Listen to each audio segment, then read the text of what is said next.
Ele deve estar lá, depois na sala do chão, deve estar falando da questão política aí. Vamos arrumar um esquema para ele ficar fora. E a cara de teve um dia que eu fiquei até assustado. Agora não veio a aula, mas foi tão grande. Rendeu.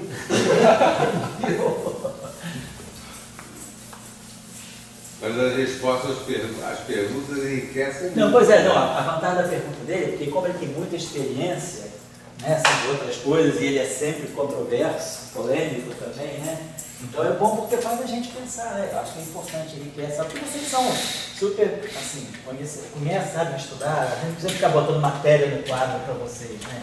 Eu acho que esse negócio de matéria no quadro, eu acho que na graduação, acho que aqui é questão justamente aqui é levantar questões, né? Eu acho que o papel da pós-graduação é esse, né? Porque os livros são bons, vocês são inteligentes e sábios, eu não se vira.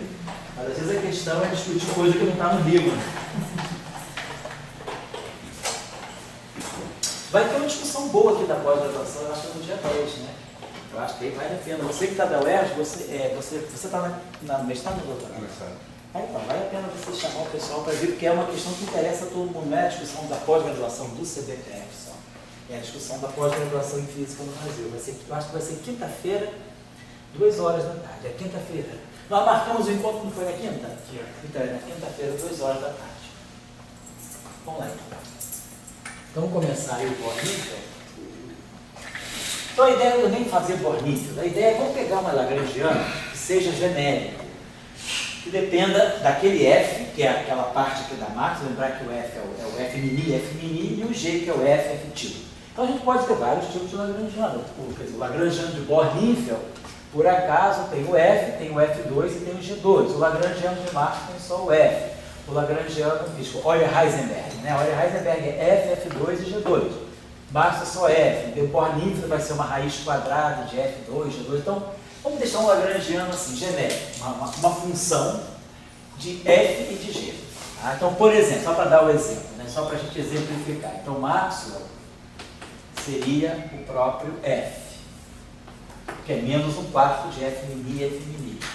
Por exemplo, Maxwell, olha Heisenberg, que a gente estudou, então era a parte de Maxwell, mais, digamos, aqui um coeficiente que a gente chamou de Psi, F2, e aqui vou botar aqui um Psi sobre 2, e aqui um coeficiente que a gente acha que tinha chamado de zeta sobre 4, que a gente justamente chamou de Psi sobre 4, G2. Então essa aqui é a estrutura, né? Onde lá em Maxwell, olha Heisenberg, a gente viu quem era esse Psi e quem era esse zeta. Né? Então Psi e zeta são funções, né? Quer dizer, são expressos, né? Em termos da massa do elétron, da carga do elétron, da velocidade da luz e de H quartado. Por exemplo, se eu pegar a Bornífero, a gente vai estudar depois com mais detalhe, mas assim, a ideia do lagrangiano de Bornífero, ele generaliza a massa. Ele tem essa estrutura aqui. Ele é 1 menos raiz quadrada de 1 menos F aqui, sobre um termo aqui que eu vou colocar. Vou chamar isso aqui de epsilon ao quadrado. E aqui um termo que vai ser mais, acho que G.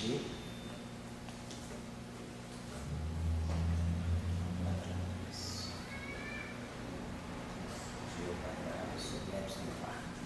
Esse epsilon é aquele campo crítico. É alguma coisa assim. Então, o lagrangiano, só para a gente ver, então, o lagrangiano de Bornífero teria essa estrutura, pensando o seguinte, isso aqui é uma raiz quadrada, e pensando o seguinte, eu tenho um parâmetro, aqui o que nós temos? Aqui nós temos F, esse F aqui é 2 menos C2D2, sobre esse campo crítico ao quadrado. Então, aquela discussão que nós estávamos tendo, se esses campos aqui são baixos o suficiente frente a esse campo crítico, né? Então, vamos ver, esse campo crítico epsilon aqui é aquele campo crítico de Schrödinger. Né?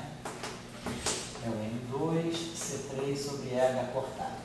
Então, se esses campos aqui são suficientemente baixos, esses parâmetros, esses números aqui, esses valores aqui são pequenos frente a 1, então a gente poderia pensar que eu posso escrever isso aqui como sendo aproximadamente, fazendo uma expansão, porque isso aqui são termos pequenos frente à unidade, vamos dizer que isso aqui é 1 menos, 1 menos F sobre epsilon2 mais G2 sobre epsilon4 a meio.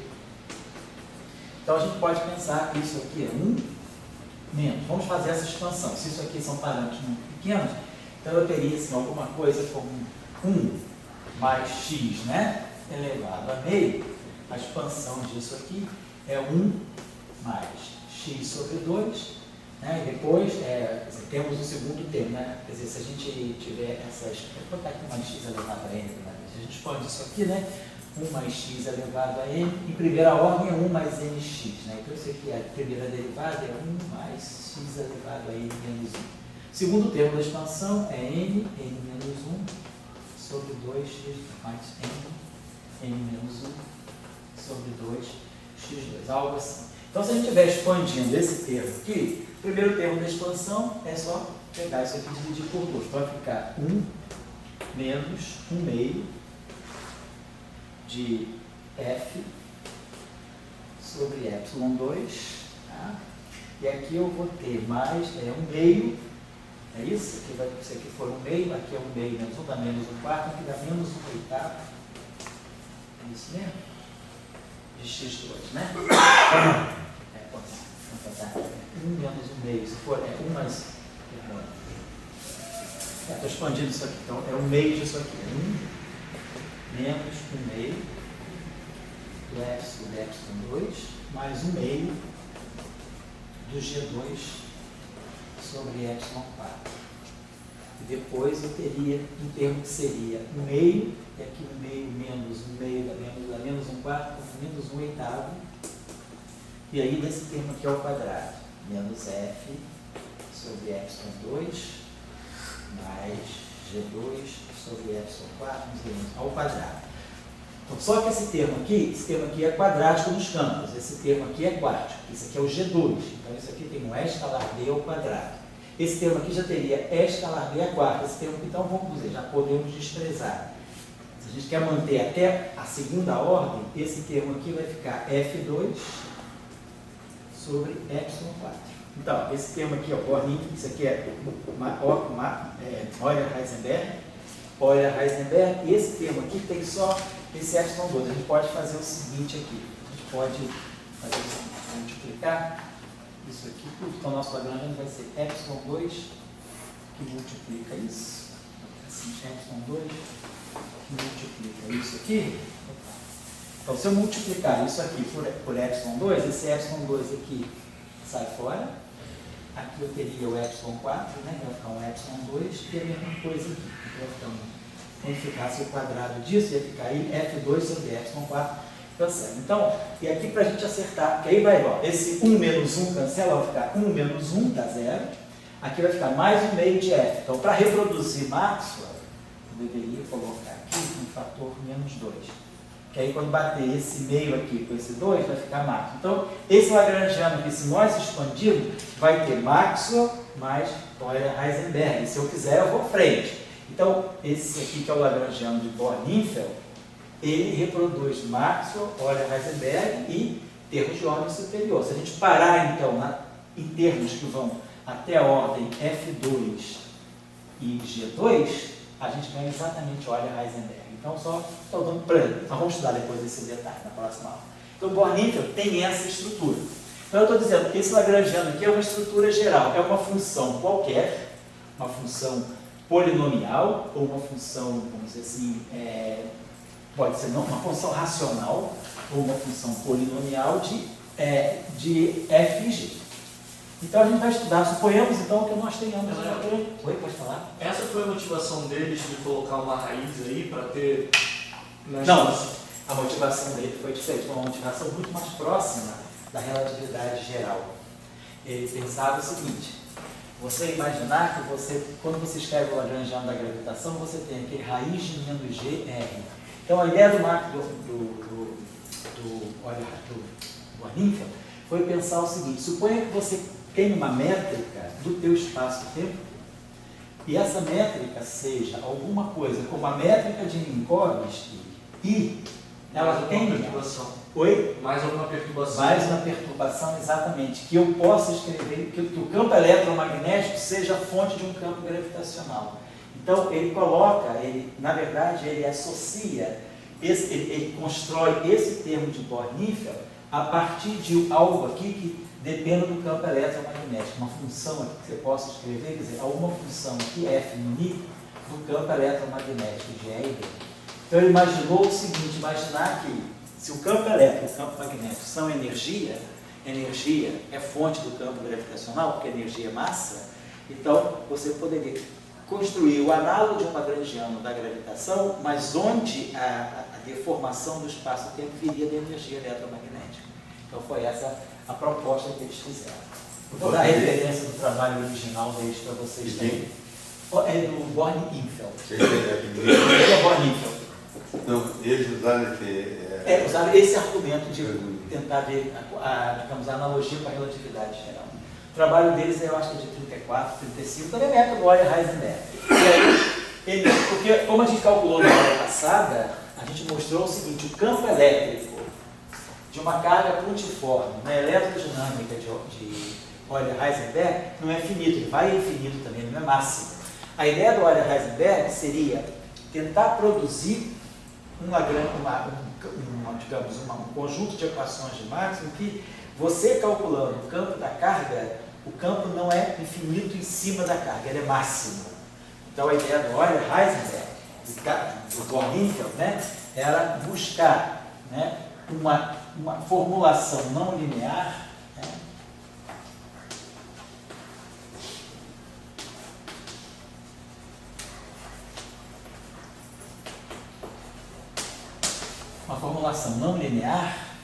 em que o tal que o campo eletrostático, né, de uma carga pontiforme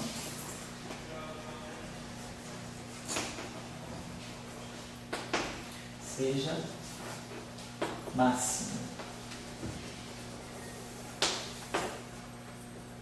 não infinito, sobre a carga.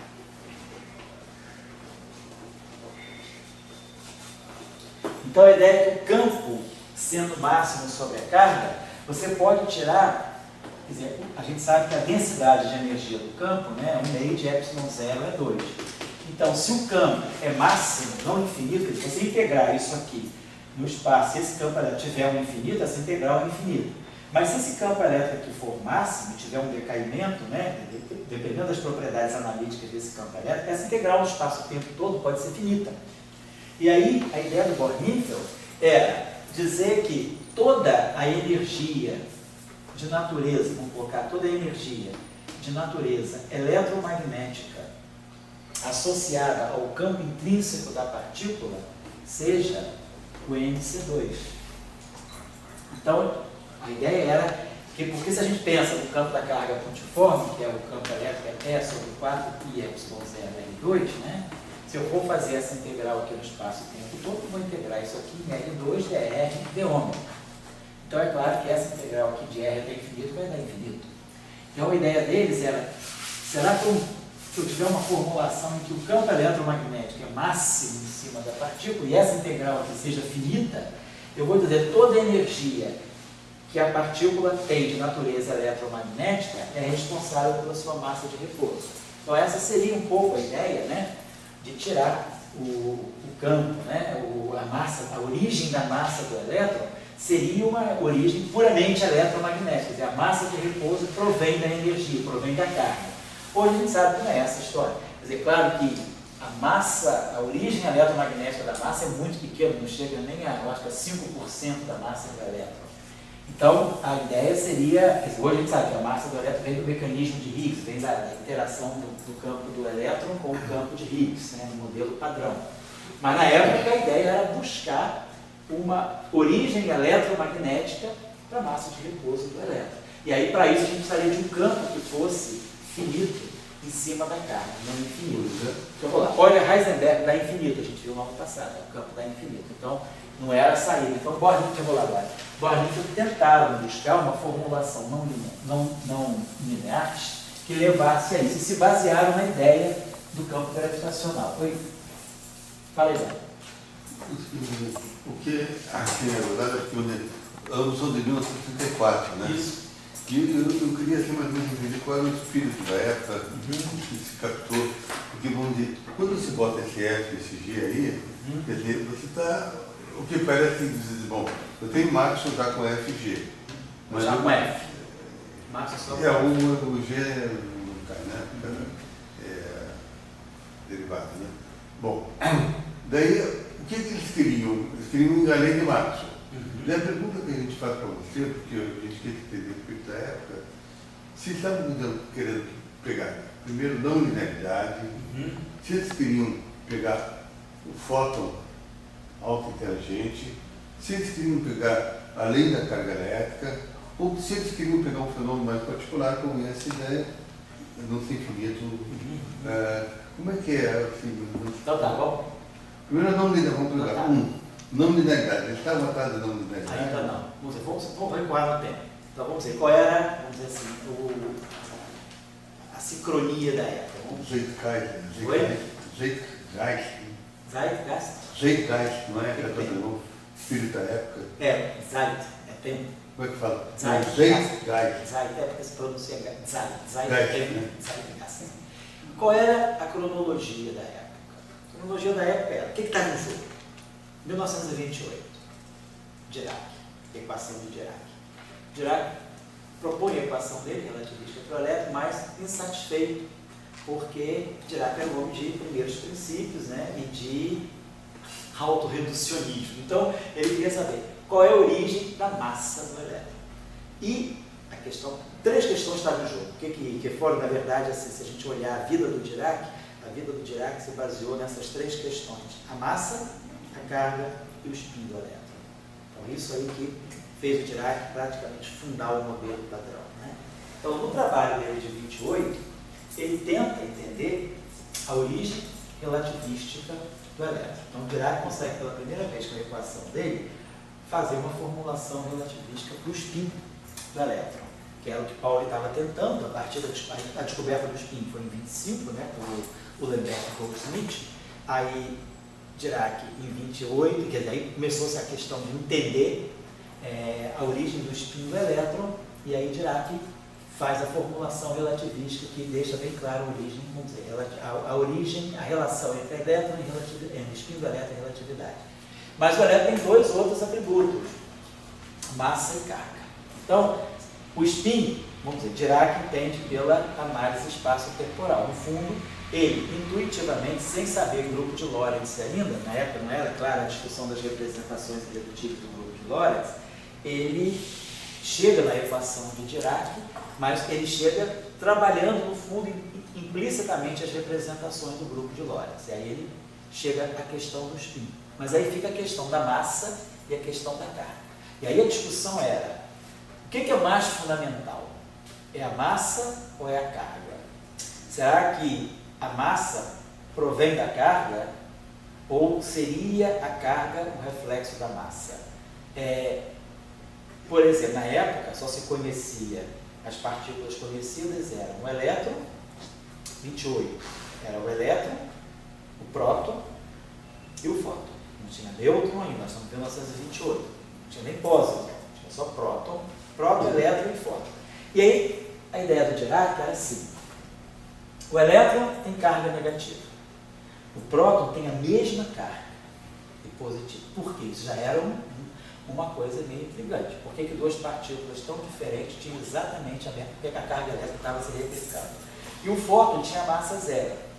Então, o objeto que tem massa zero não tem carga e não tem massa, que é o fóton. Os objetos que têm carga, por acaso, têm massa. Então, será que para ter carga é preciso ter massa? Será que você pode ter carga elétrica sem massa? Ou será que todo objeto neutro vai também ter carga zero. Na época não se conhecia outro objeto neutro a não ser o fóton. O fóton é de 24, experiência de efeito Compton, né? Que Compton deixa clara a existência do fóton, né? Então, a gente tinha 3 partículas, carga mais 1, menos 1, A existência zero. do fóton não vem do efeito fotoelétrico já? O nome do fóton vem, mas o fóton como partícula só ficou caracterizado, a descoberta do fóton como partícula é feito como em 1924. Tá? Então, o elétron tem uma carga e tem massa. O próton tem uma carga oposta e massa. E o fóton é nulo. E a questão que Dirac colocava é, será que o próton, então, ele tem a mesma carga que o elétron? Será que, mas uma massa bem diferente, será que a origem da massa, quer dizer, o próton ser muito mais massivo, ele não seria um antielétron em estado excitado? Quer dizer, já que você imagina que energia é massa, né? É igual a MC2, então se ele tem uma massa maior, ele pode estar num estado, é um elétron num estado de energia maior, mas só que um antielétron. Essa era a discussão, porque Dirac já tinha escrito a equação dele em 28. Em 30, tem o trabalho dele na Nature, que é quando ele estuda o próton. Ele faz um trabalho só sobre o próton. E aí ele tenta justamente ver se o próton poderia ser a antipartícula do elétron. Ele chega à conclusão que não. Weiro também chega à conclusão que não, que se a antipartícula existe, ela deveria ter a mesma massa que a partícula. Porque aí Weiro já conhecia a teoria de grupos, já sabia grupo de Poincaré, já estava estudando o grupo de Poincaré. Então a questão da época, vamos dizer, a gente chega em 1930 com essa questão: qual é a relação entre carga e massa? E aí, lembrando também que já com a descoberta do spin do elétron em 1925, né, já se conhecia a interação de Pauli. Quer dizer, o elétron tem um momento magnético. O momento magnético do elétron ele envolve a carga, a massa e o spin, quer dizer, então, essas coisas estavam sempre se agrupando. Né? O que a gente conhecia do elétron era o momento magnético dele. Né? Na verdade, é uma combinação do magneton de Bohr, vamos dizer assim, é a carga sobre 2m, né? Que é a razão entre a carga e a massa, e aqui aparece a constante de Planck através do spin. Na verdade, né, a questão que a gente tem é essa, que é o momento magnético, é a razão giromagnética, aqui a carga. Estou falando da equação de Pauli. Sobre 2 vezes a massa e aqui o spin. E aí tudo bem, então você sabe, o spin é um meio do elétron, é um meio de H cortado sobre 2 sigma, aqui de Pauli, e essa razão giromagnética do elétron é 2, então isso aqui cancela com isso aqui, então fica a carga vezes H cortado sobre 2L, que dá para nós o magneton de Bohr. Então ficou claro que o magnetismo do elétron dependia da carga e da massa. Tá? E claro, aqui e do spin, obviamente, o spin está lá. Então o magnetismo é uma combinação de massa, carga e spin, que são, na verdade, eram os 3 números quânticos mais fundamentais que as partículas tinham. Eu identifico uma partícula primeiro pela massa, pela carga e pelo spin. Depois vem os outros números quânticos, paridade, por exemplo, cor, hipercarga fraca, hipercarga forte, aí tem os outros atributos quânticos. Mas os atributos são mais importantes, são esses. O spin me dá o grupo da representação do grupo de Lorentz, a massa me dá a representação do grupo de Poincaré e a carga me dá o número quântico 1 da interação eletromagnética. Então a questão que está em jogo era como relacionar massa com carga, se é que essa relação deveria existir. Então Dirac, na equação dele, ele coloca a massa como um parâmetro, mas a ideia do Dirac sempre era pensar, toda teoria física deve ter um número mínimo de parâmetros e a gente deve poder computar através da dinâmica as propriedades intrínsecas da partícula. Essa aqui era um pouco a ideia. Vamos colocar a massa à mão, mas essa massa deve ter uma origem. Então a questão que está no jogo era relacionar massa com carga elétrica. Então o que você sabia até agora? Então, você sabe em 1928, você sabe a equação de Dirac. Então ela te coloca o spin em contato com a realidade, mas ela não estabelece uma relação entre carga e massa. Em 1930, Dirac estuda o próton, que é quando ele começa a querer perceber a relação entre carga e massa. Então, será que o fato do elétron, se o elétron tem a mesma carga que o próton, então tem alguma coisa estranha, eles deveriam ter a mesma massa. se a origem da massa é completamente eletromagnética, e o elétron e o próton têm a mesma carga, por que as massas deles são tão diferentes? Tem 2 ordens de grandeza de diferença. Então Dirac estava querendo entender a questão da massa e da carga. E aí, na época, a ideia seria, mas a gente talvez tenha que entender a origem da massa pelo eletromagnetismo. As partículas têm carga, a carga gera um campo elétrico, esse campo elétrico dá um campo intrínseco, dá uma energia eletromagnética, né, associada à partícula, e talvez essa energia eletromagnética seja a fonte, né, da massa da partícula. É daí que sai aquela relação, que é o raio clássico do elétron, né, que é a energia, né, que é 1 meio de 4 ε0r igual a mc2. Então, dessa relação aqui a gente computa, né, o raio clássico do elétron. O raio clássico do elétron é E2 sobre 4 ε0 e C2. Então, a gente acha lá aquela relação. Mas a ideia era que a gente deveria fazer essa integral, né, do campo elétrico em cima da partícula, um campo dado infinito. Então, a ideia que você começou agora era, será que eu consigo produzir uma eletrodinâmica onde não existe um campo eletromagnético infinito, um campo elétrico infinito, mas que o campo elétrico seja máximo?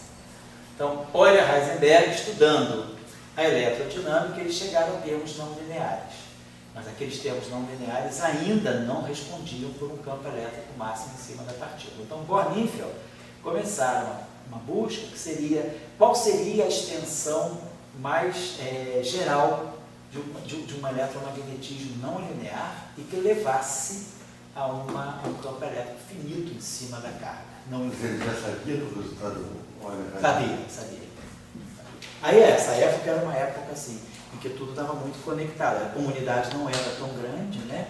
As revistas científicas também eram muito poucas. O pessoal publicava na Nature, basicamente, no Physical Review, Zeitschrift für Physik, e a Naushoff Institute of Poincaré, que eram mais ou menos as revistas mais assim, internacionais da época. Então a comunidade era pequena, né? E ela, digamos assim, tinha poucas revistas, então os resultados eram bem conhecidos, sabia o que estava ocorrendo. Né? E as pessoas se comunicavam também por carta, por seminário, né? Tinha intensidade bastante grande. Naquela época, assim, as questões que estavam surgindo, se a gente olhar bem essa época, assim, de 1925, né?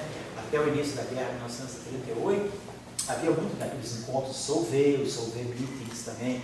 Todo ano as pessoas se reuniam para dizer tudo que estava acontecendo na área. Solvay foi o de Varsóvia. Não, Solvay era na Bélgica. O encontro de Varsóvia foi um encontro só, que foi em 38, mas os encontros Solvay, aqueles eram regulares, né? Mas teve um encontro Solvay em 38. Né?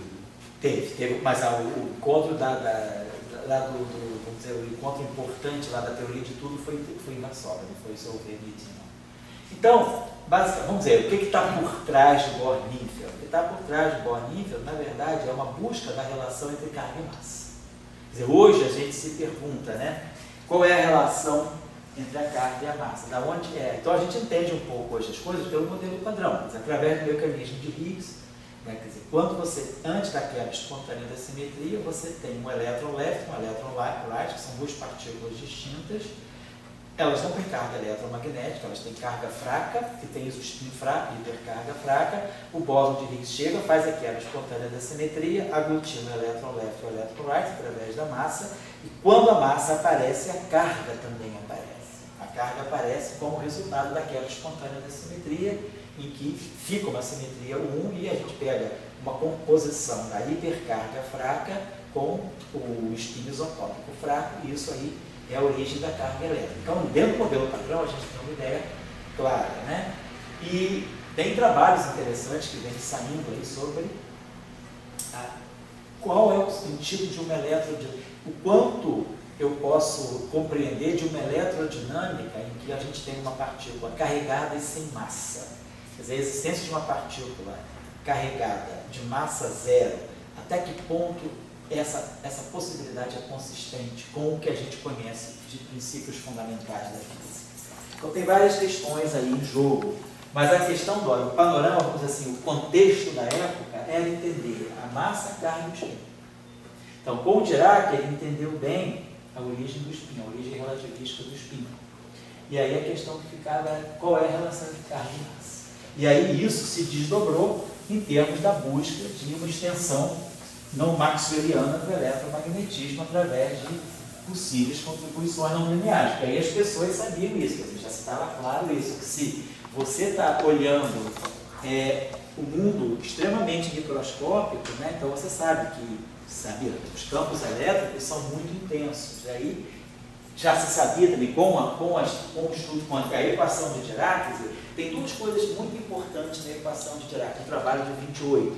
Não é tanto nem só a questão de dar um tratamento relativístico para o spin, mas é a questão de se perceber o que é o vácuo. Quer dizer, até então, a ideia de vácuo era realmente de vazio. Quer dizer, a equação de Dirac, basicamente, ela unifica, né, o conceito de vácuo com o conceito de matéria. Dirac mostra que o que nós entendemos como vácuo deveria ser um conjunto, quer dizer, um sistema infinito de elétrons com energia negativa, elétrons livres com energia negativa, com todos os níveis preenchidos. Então, isso que é aquela ideia do mar de Dirac, que é o que ele tirou da equação dele para dar uma interpretação a esses estados. Só depois, em 31, só no trabalho de 31, é que ele fica claro que esses elétrons de energia negativa nada mais eram do que os pósitrons, né, de energia com carga oposta, mas com energia positiva. Então, um dos papéis importantes da equação de Dirac também foi perceber que o vácuo tem estrutura, o vácuo não é o vácuo. E aí, isso foi importante, por quê? Porque se você tem campos elétricos muito intensos, ou você tem energias eletromagnéticas muito intensas, e aí já se sabia, a eletrodinâmica quântica, Dirac já tinha escrito a quantização do campo eletromagnético em 1927, né? Antes da equação do Dirac mesmo, você sabe que do ponto de vista da mecânica quântica, você pode produzir pares elétrons pósitos. Foi aí o que fez o Euler e Heisenberg buscarem compreender o que é um fóton no vácuo, com esse vácuo que flutua em termos de elétrons e pósitrons. E então a ideia um pouco era, já que você sabe que você pode, a partir de fótons, criar pares elétrons pósitrons, você deve ter uma não linearidade que vem disso aí. Porque você pode ter campos muito intensos, então você vai criar pares elétrons pósitrons, esses pares elétrons pósitrons, por sua vez, criam campos eletromagnéticos que vão interagir com o campo que você, com o fóton que você está incidindo. Então, havia já uma compreensão clara. A estrutura de vácuo que deu a não linearidade. Foi. A estrutura de vácuo, quer dizer, a compreensão da estrutura do vácuo pela equação de Dirac. Então, fica claro que por que essas ideias apareceram nessa época, né? Ninguém sonhou com isso à toa. Havia, vamos dizer assim, um conjunto de ideias que foram se reforçando e até que elas culminaram em vários desdobramentos, né? Então, era compreender a relação entre a carga e a massa. Isso aí se deve muito a Dirac, porque essa era a preocupação dele, né? Era entender realmente a origem dessas duas coisas e depois a estrutura do vácuo, a compreensão do vácuo pela equação de Dirac e também a compreensão da eletrodinâmica quântica. A eletrodinâmica quântica praticamente ela parte em 1927 com o trabalho de Dirac, mas depois, em 1930, Enrico Fermi e Majorana reforçam. Eles juntam todas as ideias e realmente congregam, assim, vamos dizer assim, eles sistematizam as ideias que estavam meio esparsas na literatura entre 27 e 30. E por que a interação fóton-fóton não foi elevada? A interação fóton-fóton, por que ela precisou, por exemplo, de alguma influência da eletrodinâmica? Porque, digamos, eletromagnetismo era Maxwell. E Maxwell era, digamos, são equações lineares. Então a ideia muito era interação fóton. Quer dizer, o eletromagnetismo não te dá interação fóton-fóton, o eletromagnetismo clássico, né? O eletromagnetismo quântico, que é a ideia não linear. Então o pessoal precisou, para poder entender, e aí também atribuiu a interação fóton-fóton, né, a um processo virtual, quer dizer, a um processo de troca de elétrons virtuais. Você não tem na eletrodinâmica uma interação direta fóton-fóton, quer dizer, eletrodinâmica quântica. Depois, se você introduzir Euler e Heisenberg, tudo bem, você pode ter interação, ou se você introduz Born-Nivel, tem interação fóton-fóton. Mas a eletrodinâmica, qual era a ideia da eletrodinâmica? Quando Maxwell quantizou o campo eletromagnético, ele quantizou o campo de Maxwell. Quando Dirac quantizou o campo eletromagnético, ele pegou a teoria de Maxwell. pegou o E2 menos C2, B2 e disse, esses campos agora são campos quânticos. Então ele quantizou a eletrodinâmica quântica e isso aí já dava resultados bem interessantes. Então o pessoal não se preocupou muito com a não linearidade até o trabalho do Werner Heisenberg e do Born-Hammond. Mas aí depois, por que essas ideias também não caminharam muito? Porque anos depois, no final da década de 40, né, 40, início de 50, se mostrou que a eletrodinâmica quântica era renormalizada. E aí, a eletrodinâmica, quer dizer, uma teoria tipo Born-Hammond não é renormalizada.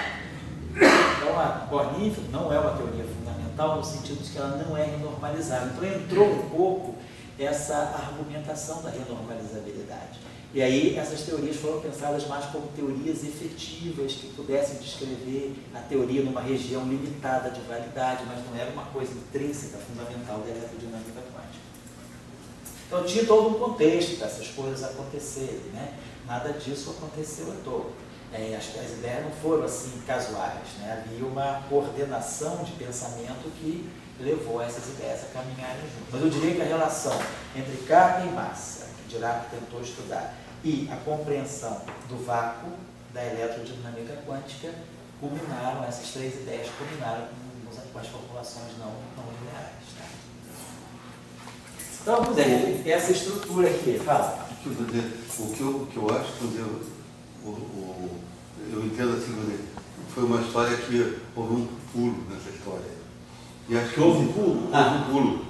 Quer dizer, hoje em dia vamos ter um evento muito forte, onde o que vai vir, ou de foto interagindo, ou se ele vai dar elétron mais, elétron menos, ou se vai, vamos dizer, no caso de um LHC, dar uma porrada de partículas, com mais e menos, entendeu? Assim, você vai ver. Então, quer dizer, nós estamos numa época, vamos dizer, que o fóton, como elemento inicial, se tornou assim, fisicamente possível de falar sobre isso. E daí a gente, se eu estou com fóton como elemento inicial, será que eu devo voltar para o Born-Hammond, por FG, genérico, ou não? E daí o que eu compreendo é o seguinte, que essas coisas que a gente sempre quando estuda, a gente cria, bota um modelo na cabeça da gente, e não sei o que lá, o White já fez aquilo, e a gente vai vivendo como todos nós sabemos. E acho que, por exemplo, uma coisa que não sei porque saltou é não ter uma, como se chamaria, uma teoria de gauge abeliana não linear. Então, uma coisa fácil, assim, né? Mas poderia ter no certo uma teoria de gauge abeliana não linear e ali imprimir o fóton. Então, eu acho que nesse FG, o que eu comparia isso versus uma teoria de gauge abeliana não linear. Entendeu? Que é isso aí, né? Quer dizer, Não, isso aí não. Isso é versus, né? X. Tá. Então, Uma teoria de gauge abeliana não linear. Tá certo. Tá certo. Eu acho que, por exemplo, esse foi a sombra, o que não se desenvolveu foi isso aí. Isso. Assim, e ele se desenvolveu nesse outro lado. Só que, por exemplo, hoje em dia, nós estamos com o fóton como ab initio. Entendeu? Então, esse é o nosso fóton ab initio de aceleradores, né? Ele vai para o FG ou vai para uma teoria de gauge abeliana não linear. Então, só para quem não está entendendo muito o que a gente está falando, quer dizer, na teoria abeliana, você teria, vamos dizer,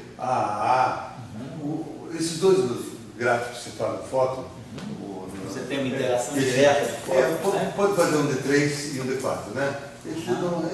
Esse e outro D4, né? Você poderia obter ele por FG ou poderia obter por isso aí.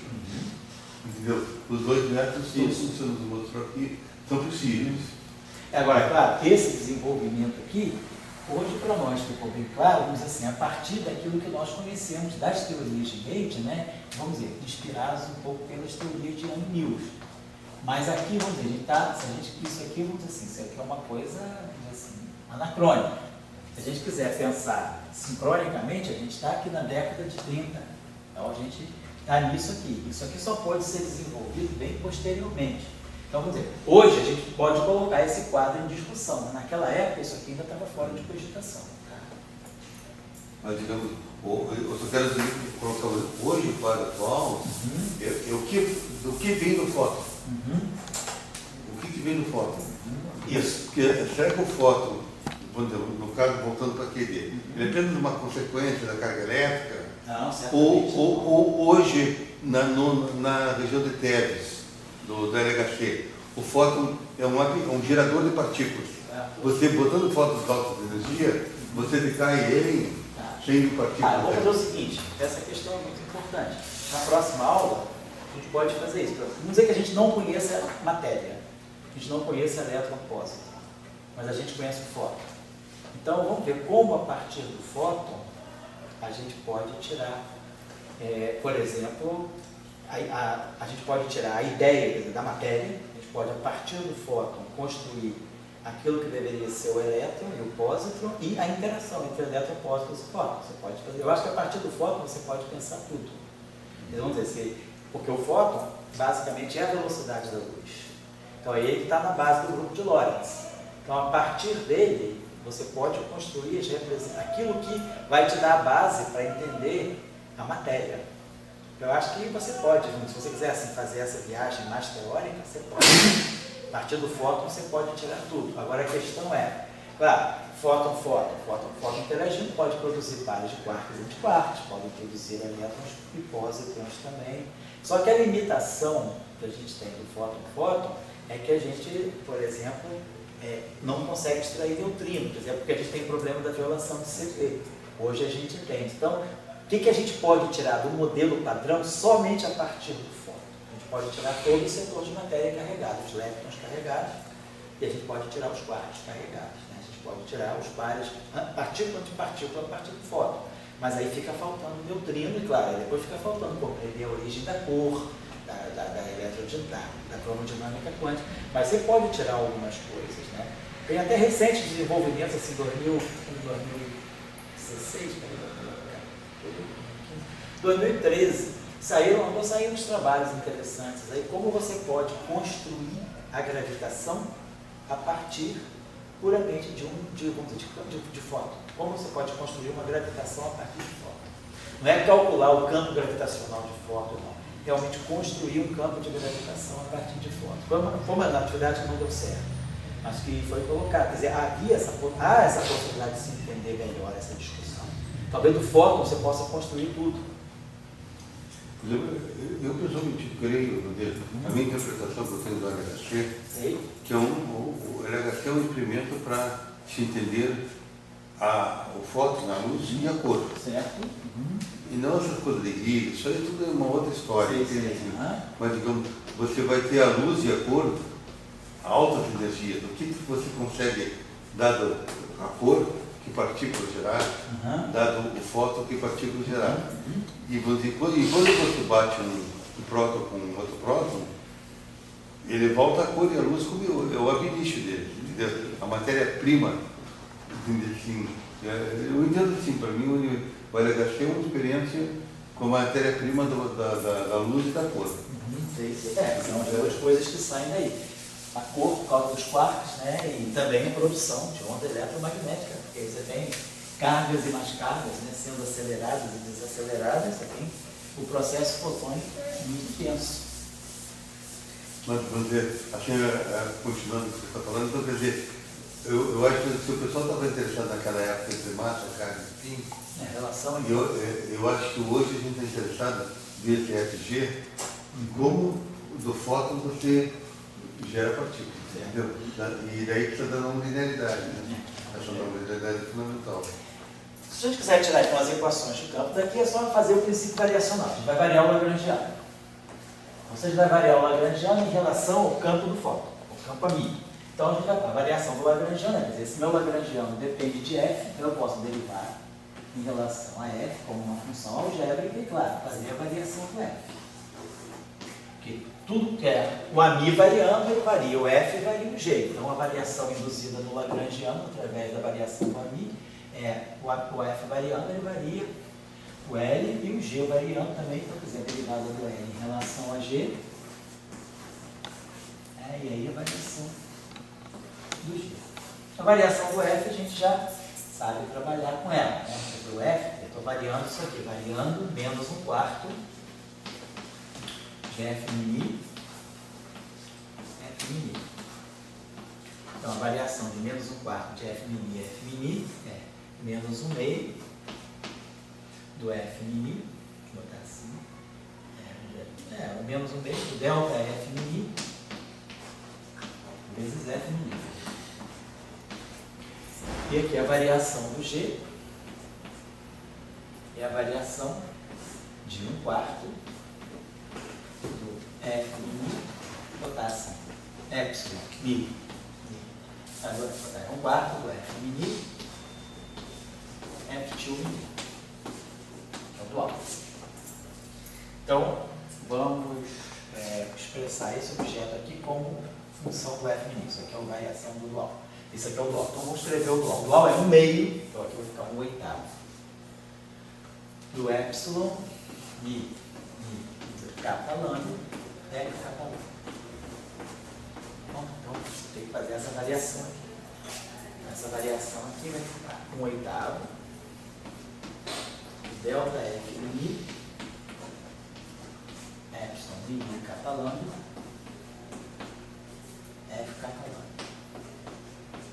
Mais 1/8 F mini, epsilon mini kappa lambda, delta F kappa lambda. Então, vamos transformar esse termo aqui nesse. Como esses índices estão todos saturados, eu vou fazer o seguinte, eu vou chamar kappa lambda de mini. Tá? Vou fazer uma renomeação de índice, para poder mostrar que esse termo no fundo é aquele. Então, eu vou chamar kappa lambda de mini. E vou chamar mini de kappa lambda, porque são índices saturados, eu posso fazer isso sem problema. E aí eu posso agora trazer esse mi aqui para frente, epsilon, kappa lambda, mini é epsilon, mi, kappa lambda, né? Porque esse mi vem aqui para frente, passa 2 vezes no troca de sinal. Então vai ficar mi, lambda, mi, kappa lambda, mi. Aí esse mi passa pelo kappa lambda, eu reconstituo essa configuração negatívica a partir dessa, sem nenhum problema de sinal. Então, a gente acaba mostrando que esse termo aqui é exatamente aquele, ó, delta. Opa, aqui é F mini aqui.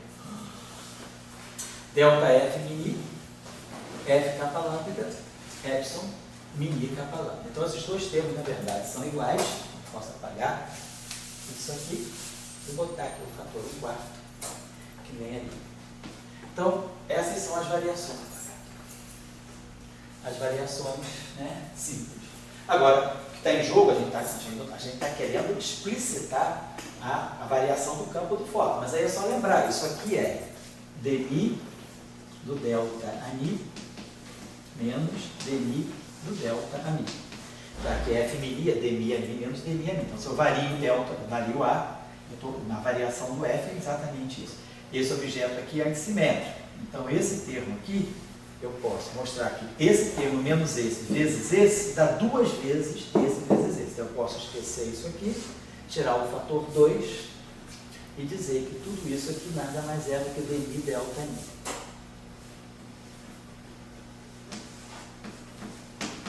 Aqui é a mesma coisa. Esse objeto aqui é antissimétrico. Então, isso aqui é dmi delta mi menos dmi delta mi. Eu posso transformar, esquecer o segundo termo, trabalhar só com o primeiro. Então, isso aqui, besteira aqui. Vou botar o delta aqui. Ficou dmi delta a mi vezes F mini. Porque o delta está aqui no primeiro. Então, o delta estava aqui também, então isso aqui vai ficar dmi delta a mi. Aqui tinha fator 1/4, vai passar a ter um fator no meio, né? Então, quase lá.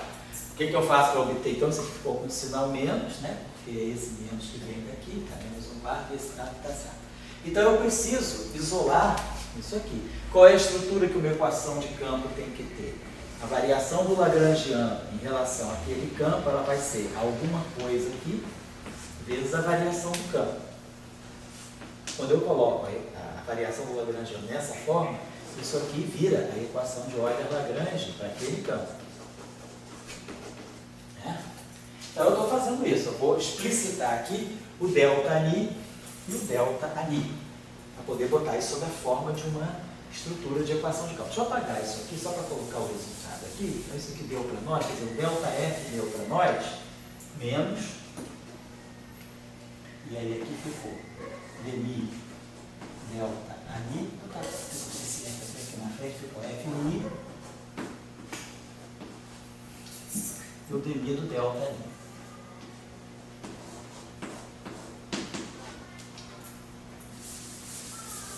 E esse termo aqui é a mesma coisa. Vou botar isso aqui. Então, esse termo aqui eu posso escrever ΔG, ficou 1/2 do epsilon mi kappa lambda f kappa lambda dmi, qual o outro? Dmi do ΔN. Mas todo mundo lembra que isso aqui é exatamente o dual. Isso aqui é o F tio mini. O meio de epsilon mini kappa lambda f kappa lambda é o F dual. Isso aqui é o F dual. Então, para ficar com a mesma estrutura de uma equação de campo, como a gente está acostumado a fazer, a gente tem que fazer uma integração por parte. Liberar o ΔNi da ação da derivada. Então, esse termo aqui é vezes essa derivada aqui, e esse termo aqui é vezes essa derivada. Então, o que eu tenho que fazer é integração por parte. Jogar esse dmi aqui para frente e jogar esse dmi aqui para frente. Então, quando eu faço a integração por partes, eu ganho um sinal menos. Então, a gente vai colocar esse ΔL aqui para nós, vai ficar dmi, sinal mais, de dl, f, vezes f mi. E esse aqui vai ficar com sinal menos.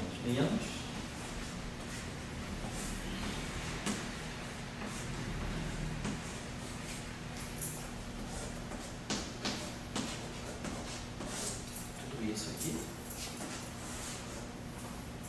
Vezes ΔI. Então, pelo princípio variacional, isso tem que ser zero. Isso tem minimação. Ok, então a gente tirou a equação de campo. Então a gente ganhou. Na verdade, as equações de Marx ficou isso aqui. dmi de dl, df, f mini. Vou botar aqui menos, né? dl, dg, f tio mini, igual a zero. Então, se a gente pegar as equações, no caso de Maxwell, o Lagrangiano de Maxwell nada mais é do que L igual a F. Então, L não depende de G. Esse termo aqui é zero. E a derivada de L em relação a F é 1. Então, isso aqui dá 1. Então, fica dmi F mini igual a zero. Dá justamente a equação de Maxwell. Se a gente pegar Euler-Heisenberg, aí a gente tem a derivada do L em relação, no caso de Euler-Heisenberg, a gente tem a parte de Maxwell. Aí tem aquele parâmetrozinho si, vamos dizer assim, F2, e tem um parâmetro zeta G2. Então, derivada de L em relação a F é 1 mais 2 psi F. Então, isso aqui vai ficar 1 mais 2 psi F. E a derivada de L em relação a G é 2 zeta G. Então, sai também. A gente pode tirar qualquer equação a partir daí. Basta saber a forma do Lagrangiano em termos dos Fs e dos Gs. Então, essa aqui seria, vamos dizer assim, a equação geral para um Lagrangiano que queira, qualquer Lagrangiano que possa ser escrito em termos desses dois invariantes relativísticos, né? As equações do tipo Maxwell vão ter essa estrutura aí. Isso é invariante de Gauge também? Isso, exatamente. Aqui são invariantes, exatamente. Invariantes de Gauge, exatamente. Então, F e G. São invariantes de Lorentz. E aí são escritos exclusivamente em função dos Fs, não tem potencial aparecendo explicitamente. Isso aí pode botar um termo de troca, assim, mas aí eu acho que é exercício acadêmico. Vamos dizer que a não linearidade esteja aí. Então, lembrar também, deixa eu apagar isso aqui, né? Para lembrar das invariâncias, né? Então, que isso é bom. Basta dizer que invariante de Lorentz, está tudo claro. Então, aqui a gente já pode ter uma olhada clara de como ficam as equações. Por exemplo, se a gente quiser pegar, vou botar em cima da hora, vai ficar só aqui para a ideia do Bornifeld. Se a gente quiser pegar esse lagrangiano, a proposta de Bornifeld, a notação usual dele, eu chamo esse campo crítico, a gente sempre chama esse campo crítico de epsilon, né, de Schwinger. Mas eu vou evitar essa notação para evitar, por exemplo, às vezes confusão na hora da constante dielétrica do meio, só para não ter. Normalmente na literatura, eu não sei se é por causa do Bohr, mas que geralmente esse parâmetro se chama B pequeno, né? Então, em vez de trabalhar com esse campo crítico, tem um B pequeno que a gente vai ver qual é a interpretação. Então, o Lagrangiano de Bornifeld assume essa forma. Acho que é isso aqui, B ao quadrado, como eu já tinha escrito aqui, né? E aí aqui vai aparecer um termo que vai ser 1 menos a raiz quadrada de 1 menos, aqui vai ficar, vamos dizer assim, F2 sobre B ao quadrado, e aqui eu acho que aparece um G2. G2 sobre B a quarta. Sobre B a quarta. Tá com isso aí na mão aí? Tá conferindo? Alguém tem aí? Quem está meditando? Eu. Você? Eu anotei. Então bota aí. B2 é isso? Menos 1 menos F2 sobre B ao quadrado, tá certo. Então, quer dizer, se a gente já tinha visto, isso aqui é uma coisa pequena, se a gente faz essa expansão aqui, a gente reobtém Max, tá certo? Reobtém, olha, Heisenberg. Então vamos ver, vamos... Não é F? Oi? Não é só F? Aonde? Ali. Não é F ao quadrado. Só F, desculpa, né? F sobre B ao quadrado, F mais G ao quadrado sobre B a quarta. Tá certo, obrigado, tá certo. Obrigado pela correção. É isso mesmo. Tá certo. Então, se a gente faz a expansão em primeira ordem, isso aqui fica 1 menos isso aqui sobre 2, não é isso? Então, esse carinha aqui vai ficar menos 1/2 de V2. Então, esse cara aqui cancela 1, esse cara aqui fica com sinal mais, fica D2 aqui. Então, no nosso caso aqui, eu acho que para poder, se a gente quer reconstruir o que nós estamos, que às vezes às vezes se coloca assim, um Lagrangiano de Marx é um meio de F. Depende de como você define F. Como eu estou definindo F como sendo menos 1/4 de F mini ao quadrado, para mim F é isso, porque eu já coloco menos 1/4 aí, então nós gostaríamos de ter, em primeira ordem, o Lagrangiano de Marx. Então, para obter o Lagrangiano de Marx, isso aqui seria, se eu expandir isso aqui em primeira ordem no 1, no F, né? Isso aqui vai ser 1 menos. Aí isso aqui em primeira ordem vai ficar 1 menos F sobre, que é a raiz quadrada, sobre 2B2. Então esse 1 cancela com esse 1, esse menos cancela com esse menos. O B2 cancela com o B2, mas aí eu teria que o meu Lagrangiano de Marx seria 1/2 de F, que é menos 1/4 de F mil ao quadrado. Então, para eu ganhar o Maxwell corretamente, ganhar a normalização correta do Maxwell, eu não posso ter esse fator 2 aqui. Então, vamos dizer que a gente coloque aqui esse 2. Coloca aqui esse 2, 2F sobre G2, porque isso aqui vai matar exatamente esse meio aqui, né? Então, quer dizer, na hora de fazer a expansão, esse 2 vai cancelar o meio, e vai ficar menos, vai ficar exatamente o nosso Lagrangiano, vai ficar F. O que é importante é daqui eu tirar o Lagrangiano de Marx, na primeira hora. Então, bota esse 2F aqui. Que depende de, às vezes vocês podem encontrar alguns lugares sem esse fator, porque às vezes tem gente que define esse F como sendo F mini ao quadrado. Eu estou definindo F diretamente como sendo menos 1/4 de F mini ao quadrado. Então, para mim é importante colocar esse 2 aqui. Muito bem. Então a gente pode derivar exatamente esse Lagrangiano, a derivada de F, do Lagrangiano, de Bornifeld, em relação a F. Uma derivação de uma função normal, uma função aqui algébrica, né? Então, só derivar L em relação a F. Então, esse termo aqui, a área é constante, então a gente vai ter aqui menos B2, aí vamos ter aqui 1/2 né, dividido por essa raiz aqui, toda essa estrutura aqui, e a derivada disso aqui em relação a f, que vai ficar menos 2 sobre B2. Certo? Então, em relação a f, então, derivei a raiz, né? Dá 1 meio, 1 sobre a raiz, e a derivada desse objeto aqui em relação a f, dá menos 2 sobre B2. Então, vamos dizer assim, esse 2 cancela com esse 2, esse meio, menos B2 aqui cancela. Então, esse termo aqui fica...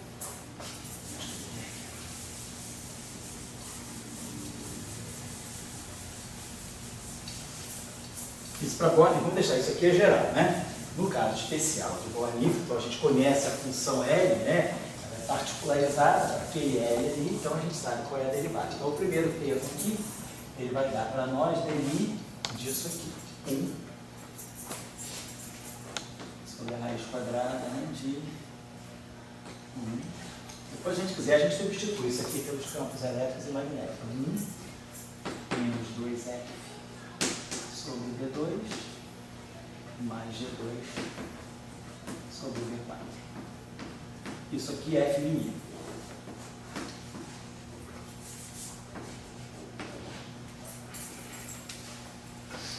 E depois esse termo aqui vai ficar menos. Então a derivada do L em relação a G, isso é a mesma coisinha. Não estou falando, tá, gente? É da hora.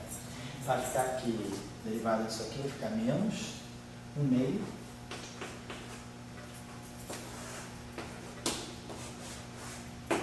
E aqui a derivada G2 sobre B4. Então vai ficar 2G sobre B4. Eu esqueci um B2 aqui, né? Menos B2. Certo? Eu esqueci desse derivado. Menos B2, menos já está aqui. Menos B2, esse meio vem da derivada da raiz, esse fator aqui. Então, vamos dizer, 2 cancela com 2, fica o sinal menos, menos B2, aqui vai ficar B4, vai ter um B2 aqui. Então vai ficar menos, vai ficar mais agora, né? Porque tem um menos daqui e um menos de lá. Então vai ficar a mesma coisa aqui, tudo sobre essa raiz aqui.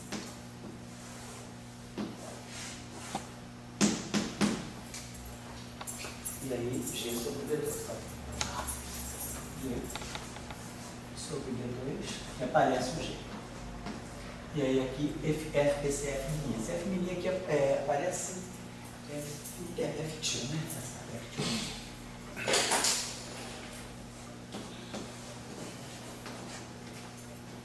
Lembrem-se que nós não alteramos a relação entre campo e potencial. Então, continua verdadeira a identidade de Bianchi. dmi, F2 mini continua sendo identicamente zero. Então, quer dizer, as duas equações de Maxwell, né, divergente de rotacional de L igual a menos dB dt e divergência de B igual a zero, elas continuam válidas.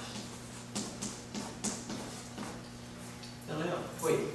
Toda vez a gente está mantendo essas relações de E e de B.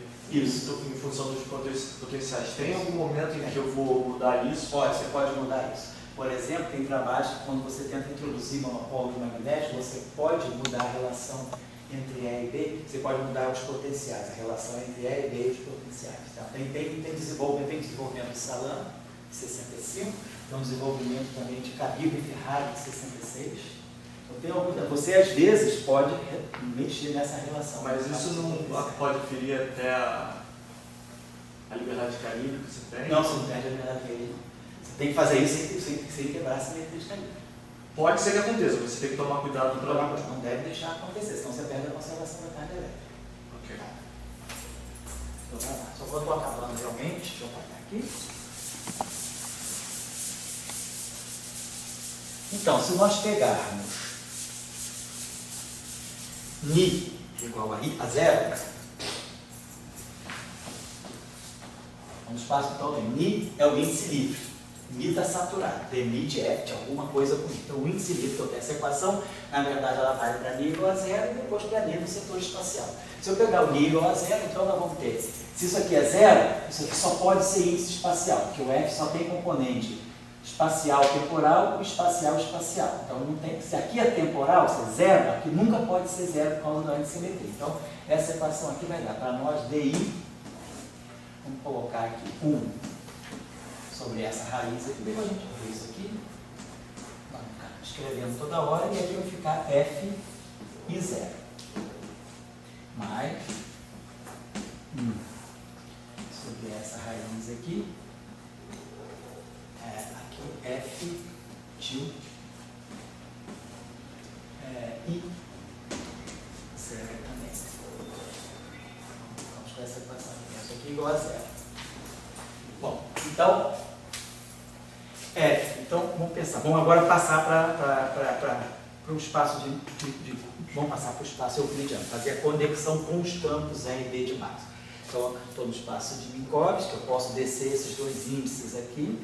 Então, desço um índice espacial, desço um índice temporal e ganho um sinal menos. Aqui é a mesma coisa, eu desço um índice que eu tinha F, isso, de certa a certa. Aqui eu vou descer F e 0. Então, vou ganhar um sinal menos também. Então, vai ter um menos global aí que a gente já pode esquecer.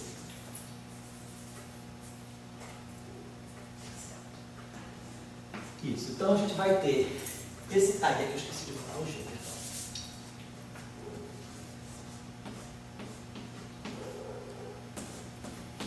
Lembrando lá das nossas correlações entre a notação covariante, a notação minkowskiana e a notação do espaço do Minkowski, a gente lembra que F0i é a componente euclidiana do campo elétrico. Esse aqui é o verdadeiro campo elétrico que a gente mede, né? Quer dizer, na notação covariante é a componente F0i. Então eu posso colocar aqui F0i, ganho um sinal menos, F0i, ganho outro sinal menos. Isso aqui é para nós a componente euclidiana do campo elétrico, a componente I do campo elétrico, isso aqui também é a componente I do campo elétrico. Então a gente pode escrever essa equação assim, ó, divergência, que agora DI de F, ficou uma divergência aqui na frente desse objeto aqui. Esse objeto aqui tem índice I, então eu vou ter aqui divergência de quê? De 1 sobre a raiz quadrada, vou botar aqui agora tudo aqui, 1 menos, então 2 sobre B2, F. F agora, se não me engano, é 1 meio, é 1 sobre 2 C2, então o 2 vai cancelar, então vai ficar 1 sobre B2, C2, C é a velocidade da luz, tá? E aí aqui eu tenho E2 menos C2, B2. E aí tem que lembrar lá, aqui vai ficar mais G2, né? A gente tinha visto que 1/4 de F mini, F tio mini, se não me engano, era E escalar B. Aí aqui vai ficar E escalar B ao quadrado sobre B4. Isso aqui, campo elétrico Então vamos fazer, vamos botar aqui campo elétrico divergência de F. Isso aí não é meio complicado demais para ser verdade, não? Depois vai ficar mais simples, porque a gente está colocando tudo. Claro, o negócio que não tem muito estética. Até que ponto, né? Até que ponto isso aí está representando alguma coisa. Bom, tem uma estética por trás. Tem. Tem. Você já está na escola de hierarquia, você está apreciando a estética, né? Como diz, a beleza escondida, né? Recôndita, a beleza recôndita, né? Tem uma beleza que a gente vai ver. É horrível, assim. Porque no espaço, realmente, no espaço euclidiano é feio. No espaço Minkowski tem uma forma bastante simétrica, né? Mas aqui no espaço euclidiano é feio. Fala aí, você queria falar? O último termo é o dual. Perdão, você tem razão. Obrigadíssimo por ter me corrigido. Aqui o último termo é o dual. Então vamos decorar. Aqui não é o campo elétrico, então aqui é o dual. Isso aqui é o campo magnético, né? Estão lembrados que a gente tinha visto que o F0i é o campo magnético. O dual o E vai em B e o B vai em menos E. Então, E sobre C vai em B. Então, aqui vai ficar campo B. Obrigado pela correção, tá? Então, isso aqui ficou mais, vou botar assim, 1 sobre a raiz quadrada. É uma coisa, não vou precisar retomar essa expressão. E aqui ficou o G, que é E escalar B, sobre B2. E aqui o E. Então, aqui é o B. Como é que eu estou lá no cotidiano da UCI? Seu nome? Miguel. Então, com o Miguel que fez a correção, aqui, deixa eu ver, então, eu só sei saber o nome, Miguel, eu não sei onde escrever, você é nome italiano, Fiorentini, né? É Fiorentino? Não, é Peruzzo o sobrenome. Peruzzo. Nossa, Ah, nome você é Giovanni? Giovanni. Giovanni, tá Giovanni. Não, pera, Fiorentino eu acho que é o outro peruano que tem no UERJ. Você conhece o rapaz que está trabalhando lá? Eu acho que é colombiano ele. Não, é peruano, ele vem às aulas de sábado. Você não conhece ele, não? É peruano. Eu acho que é Diego. Diego Fiorentino. Você então é o Giovanni Peruzzo, tá certo. Beleza. Então só para. Então aqui, isso aqui ficou ó, igual a zero. Então isso aqui seria assim, a equação de Gauss. Claro que eu posso, se vocês quiserem, a gente pode reescrever essa equação aqui só para o campo elétrico. Eu posso escrever isso aqui em termos das componentes RI, BI, BJ, mas vamos deixar assim. Então, essa seria a equação de Gauss, vamos colocar assim. Então, se eu tenho a equação de Gauss, nada me impede, quer dizer, se eu tiver cargas externas, então o que vai aparecer aqui é o ρ sobre epsilon zero. Porque, quer dizer, quando eu tiro as equações de Born-Nifel, se eu tiver cargas externas, simplesmente eu estou dizendo que no Lagrangiano eu estou acrescentando esse termo aqui, mais Jμ, que são as correntes externas acopladas ao campo amigo. E aí, quando eu faço a variação aqui, eu vou produzir um termo que é Jμ delta amigo. Como eu tinha um sinal menos na parte que vinha daqui, esse cara vem para cá exatamente M0, M0 Jμ. Essa aqui é a opção. Se eu colocar a fonte aqui, colocar M0, depois a gente acrescenta. Se tem fontes externas, a gente tem que acrescentar esse termo aqui, que mede o acoplamento do campo eletromagnético com as fontes externas. Né? Esse termo aparece e corrige as equações de campo com esse termo aqui. Então, se nós pegarmos a componente zero, né? Então, a componente zero, isso aqui é μ0, J0. J0 é ρ sobre C, não é CρO, e a corrente J. Então, esse aqui é μ0, né? C é 1 sobre a raiz quadrada de μ0, y0, isso? É 1 sobre 0, y0, C, então 1 sobre a coisinha, e aqui seria o J. E aí eu tenho aquele C2 aqui, né? Desculpa, aqui é o campo elétrico sobre C, perdão. Aqui tem um campo elétrico sobre C, então que é sobre C. Então, a gente pode multiplicar esse campo elétrico aqui sobre C. Então, esse cara aqui vem para cá, vai produzir um C2, que é justamente então, aqui esse campo. Então, eu estou pensando o seguinte, a equação vai ficar, deixa eu botar aqui, só aqui vai ter um campo elétrico sobre C, então eu vou pegar essa equação, vou multiplicar toda por C. Tiro esse C daqui, boto esse C aqui e trago esse C para cá. J0. Só que J0 é CρO. C2 é 1 sobre ε0 de 0. Então isso aqui fica ρ sobre ε0. Então isso aqui seria a equação de Gauss proveniente desse Lagrangiano do Born-Nifel. Mas se nós vamos pensar, suponhamos que eu queira calcular o campo de uma carga elétrica puntiforme.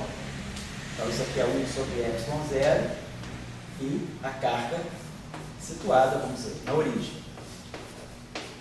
Nessa situação, carga puntiforme na origem.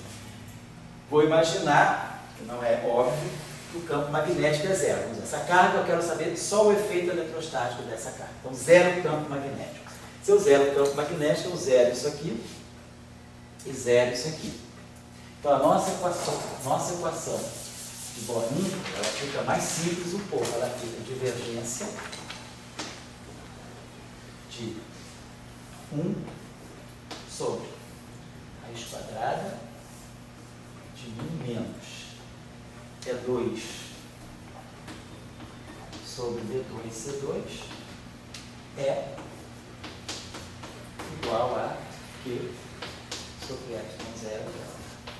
Mas para poder afirmar que o V vai ser zero de carga, você tem que ver a equação de Fermat. Isso. Você mostra que B igual a zero satisfaz essa. Se você pegar a equação de Ampère-Marx e fizer B igual a zero e não tem corrente externa, você vê que B igual a zero é uma solução. Mas aqui não necessariamente. Eu aqui com uma tese de doutorado, Sérgio Veloso, ele defendeu em 2006, na tese de doutorado dele, a gente estudou justamente o setor magnético do Born-Nifel.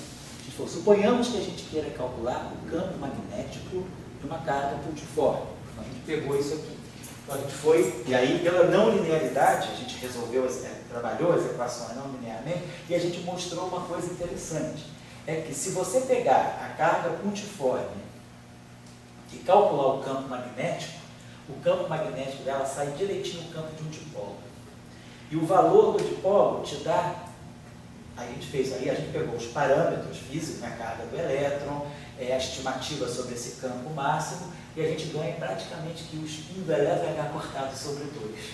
Então, o que a gente conseguiu entender nesse estudo foi que se você calcula o campo magnético de uma carga pontiforme usando Born-Niefeld, você ganha o campo, essa carga elétrica situada na origem, mesmo que eu não coloque o spin dela, mas se eu queira ver qual é o campo magnético que ela gera, o campo magnético que ela gera é o campo de um dipolo.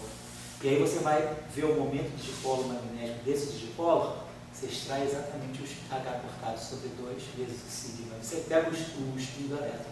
Então, a gente não sabia disso, claro, mas a gente percebeu que talvez o efeito quântico ele possa simular o efeito do spin. O efeito, quer dizer, a não linearidade, ela pode, no fundo, estar simulando uma propriedade quântica do elétron, que é o spin, que é H cortado sobre 2. Então, essa questão que você está colocando não é óbvia, porque, realmente, qual é o senso comum? Geralmente, quando você trabalha com Born-Niefeld, ninguém estuda o setor magnético. Então, se estuda sempre o setor. A carga elétrica pontiforme, está em repouso na origem, ela não deve gerar campo magnético. Quer dizer, e B igual a zero é uma solução. Mas como o sistema é não linear, a gente sabe que sistemas não lineares podem ter diferentes soluções. A solução não é única. Então a gente pensou, vamos nos deter numa solução em que aparece um B diferente do zero. Claro que complica muito, porque as equações estão todas entrelaçadas, são acopladas e não lineares. Mas aí a gente trabalhou, isso aí durou uns 2 anos e meio esse trabalho, a gente trabalhou e conseguiu, através de uma série de manipulações, de truques daqui e dali, a gente conseguiu chegar a uma expressão para o campo magnético e mostra que, surpreendentemente, o campo magnético é o campo magnético de um dipolo. E aí a gente vai calcular o momento do dipolo. E aí a gente acha o valor do spin que bate com H cortado sobre 2. Praticamente uma diferença muito pequena, porque a gente também usou um parâmetro fenomenológico. A gente usou esse parâmetro B como sendo aquele campo máximo de Schwinger. Se a gente mexer, a gente pode ajustar esse parâmetro para obter exatamente o H cortado sobre 2. Então, só estou querendo chamar a atenção disso por causa da tua questão. Nós estudamos aqui numa tese justamente o setor magnetostático de uma carga elétrica em Born-Niefeld. E aí a gente teve alguns resultados interessantes. Nesse caso, a gente está adotando a solução mais simples, que é B igual a zero. A carga não gera campo magnético, que é uma solução. E gera esse campo elétrico aqui. Agora, claro, esse campo elétrico aqui satisfaz a essa. Então, isso aqui, divergência de alguma coisa, vou chamar isso aqui como se fosse um campo D. Então, a divergência de D igual a essa carga na origem, então, o teorema de Gauss aqui me dá imediatamente que esse campo D aqui, ele vai ser Q sobre 4π, Epsilon0, R2, R chapéu. É o campo de uma carga pontiforme, situada na origem. Então, eu sei o D. O campo D tem simetria esférica, a gente espera que a carga é pontiforme, então esse problema tem a simetria esférica. Então, a gente espera que essa equação aqui, isso aqui, se eu olhar, se eu sei esse D aqui, quer dizer, meu D, então eu sei que então vou dizer, meu problema tem simetria esférica, então meu E só tem componente totalmente radial.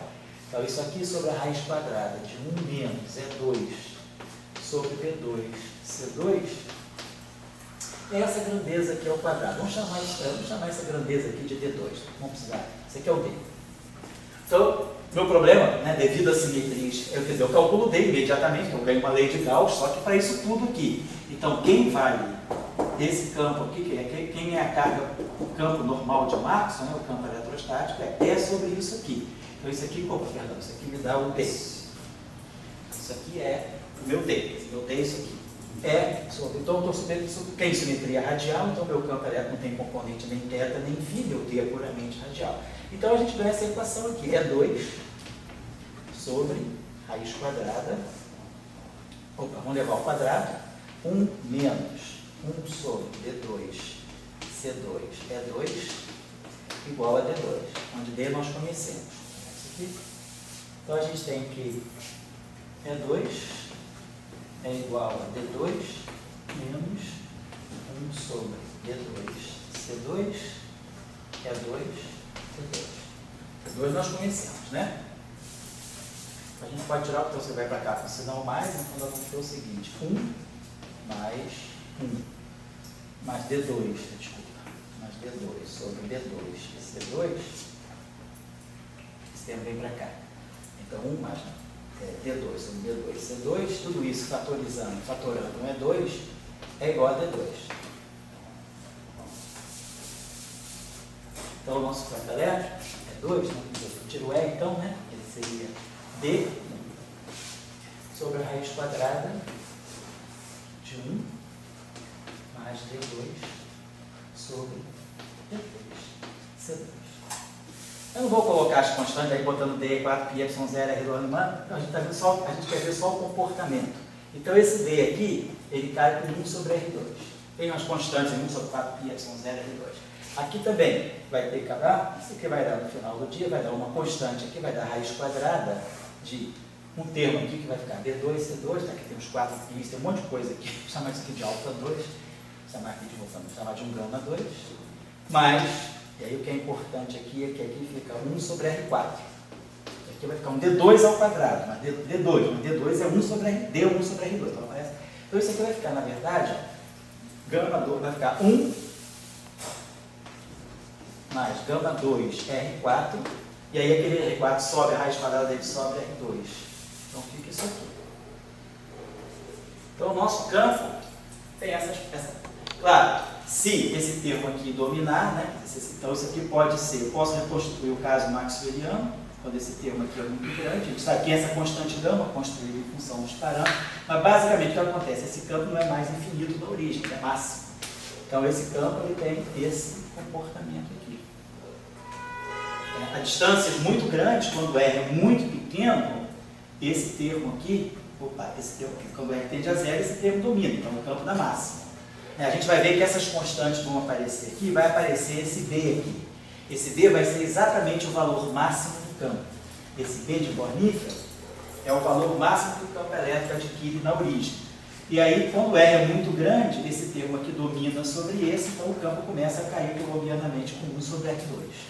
Então, Born-Niffel, ele consegue dar um campo elétrico máximo na origem, e o valor do campo elétrico máximo sai como sendo exatamente essa constante. Então, a partir daí que nós vamos discutir um pouco na semana que vem, alguns outros aspectos, eu mando para vocês depois a tese do Sérgio, para vocês darem uma olhada nessa discussão. Foi não? Aquele termo ali no 1 sobre raiz de 1 menos R quadrado B de C quadrado. Qual esse aqui? É, esse chamou de D no caso. Aí você tem o termo ali, esse termo é bem praticamente igual ao gama de Lorentz. Isso aqui parece relação, ou é só coincidência? Não, não é só coincidência, não. O Born-Niffel, quando eles escreveram aquele da Grande do Born-Niffel, se vocês olharem bem, o que Born-Niffel quis com aquela mensagem ali é mostrar que aquele Lagrangiano corresponde ao Lagrangiano, que na mecânica